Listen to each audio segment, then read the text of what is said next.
So this is how to restore the looks on the 19-inch rims on from a Volvo vehicle.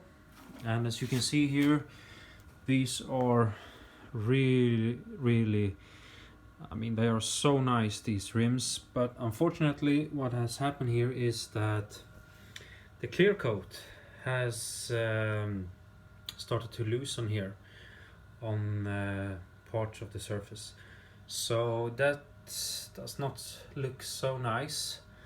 So what I'm doing right now is that I with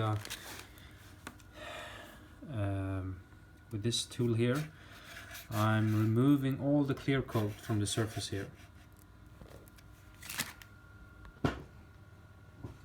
So now the clear coat is gone and we have this clear surface here, which with a very fine sandpaper I remove the rest of what's left here.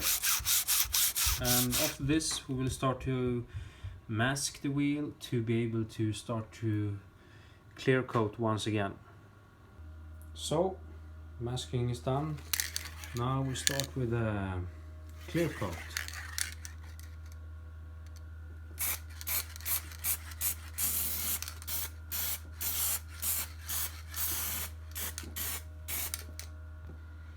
And as you can see here, it's really good to use some play cards actually to mask from the wheel.